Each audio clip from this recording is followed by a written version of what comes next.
Hello, it's Jordan, and this video is being recorded on the afternoon of Thursday, March 11th, 2021. Thank you for joining me today.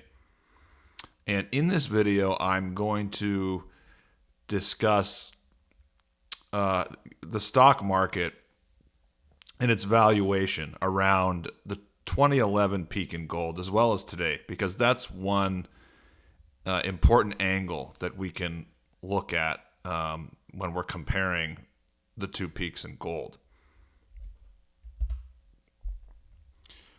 Okay, so first, let's look at a chart of expected returns moving forward for the S&P 500. And this chart is from my friend Burkan. You can follow him at Burkan. And this shows expected returns for the S&P 500, and it looks like this was constructed based on the average of 4 different valuation metrics. And let's see where it is today. We're looking at potentially minus 4% for the stock market moving forward over the next 10 years. That's minus 4% a year. Now, I don't know if this is nominal or real. I assume it's nominal. But if we go back and we look at 2011 and we see where the line was, that line is, it looks like around 10% or so. So that's a huge difference from today to that point in 2011 when gold peaked. Now, and this is a similar chart because these expected returns charts, various analysts, they look at various data points going back, and then they use them to project forward. So there's no consensus exactly what expected returns will be, but we know that everyone is admitting that expected returns over the next 10 years are going to be low. Even the Wall Street people are saying 2 to 3% a year, and we know that they can't say 0% or 1% or they would lose business. It's basically against their own self-interest. So when they say it's forward returns are going to be 2 or 3% a year, they're basically saying that they're going to be the worst that they've ever been, or at least in a really long time. But that diatribe aside, here's data from John Hussman, and this is projecting the 12-year return, so the return per year over the next 12 years. And granted, if we go back over the last 40 years, we can see that real returns or expected returns, they've been higher than the projection. So you can see the brown line is the projection. The brown line is what really happened, what the real return was. The blue line is the projection. So going back 40 years or so, you can see that the projection usually undershot where the returns would be. But again, let's compare now to 2011. The 2011 projection is somewhere close to 5% a year. Where is it now? Minus 5.75% a year. So that's more than a 10% difference. Now, in this chart, I'm going to spend most of my time on this. And here I'm looking at, we have the gold against the S&P 500 ratio at the top. And then at the bottom, we have the CAPE ratio, the 10-year PE ratio.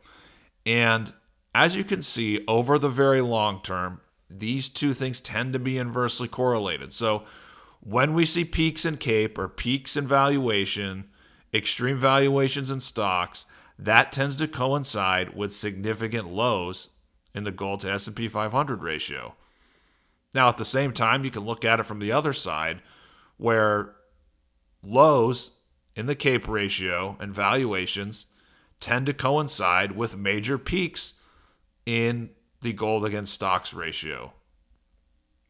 And just a side comment, underpinning a lot of that is inflation. When you have disinflation and inflation is low, that's obviously not good for gold. I'm talking from a secular standpoint, not a 1 or 2 year standpoint. So secular standpoint, disinflation, very good for stocks. It's very good for valuations. Valuations move higher. It's not good for gold. However, when you see inflation start to move up and it gets to be in a secular uptrend, that is a killer for valuations. It just destroys valuations. And, you get a real bull market in gold. And so, it eventually leads to peak in gold.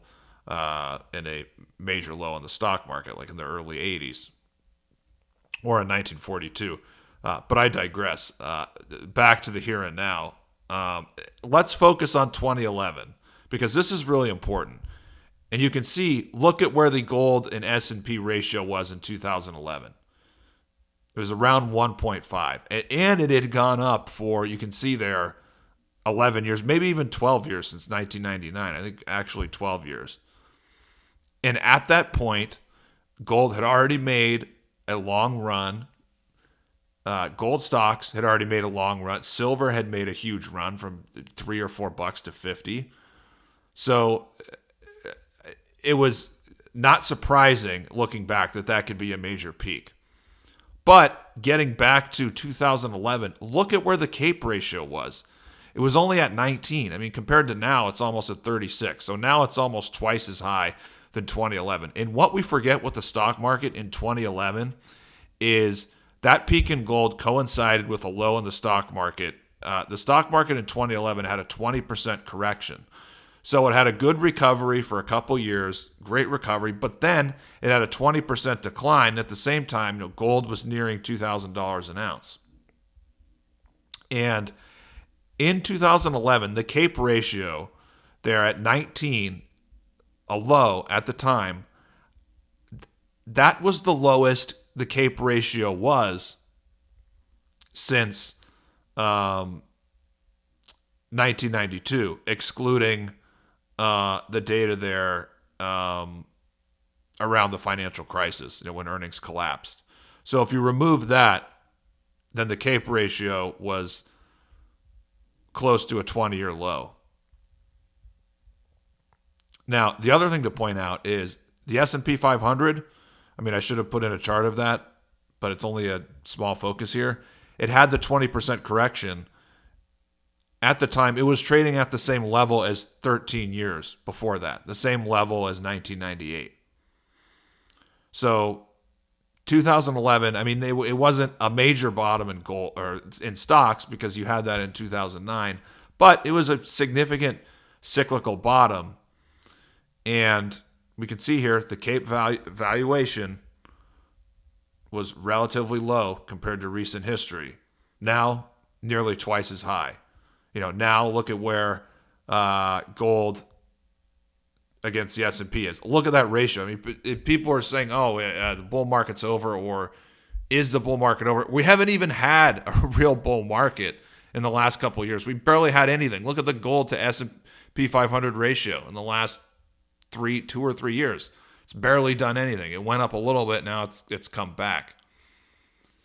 Now, ultimately what's going to be the trigger, and I'm going to talk about that in another video, but the trigger is likely to be we get that breakout inflation breaking out of a 30-year downtrend, and obviously economic data lags, so the markets will move. They'll anticipate that before it actually happens, but when you get a breakout in the rate of inflation, that's when we're going to see stocks really come under pressure, and capital is going to move into precious metals again, and they're going to have a fabulous run. There's a lot of room to move higher. They're going to move much, much higher in the years ahead. And look, what that means moving forward, and I'll talk about this in the next video, but you're going to have shit returns moving forward for the S&P 500 and also bonds. The 60-40 portfolio, it's going to be shit going forward. But you're going to get great returns for gold and gold stocks moving forward. Again, question is, when is that going to start again? I don't think it's going to be in the next 6 or 9 months, but I could be wrong about that, but it's something I'm obviously monitoring every day and every week for subscribers. Hope you enjoyed the video. Follow all my work at TheDailyGold.com. There's a lot of free information you can get there. Thank you so much for listening to this video, and I look forward to publishing another for you guys in the days and weeks ahead.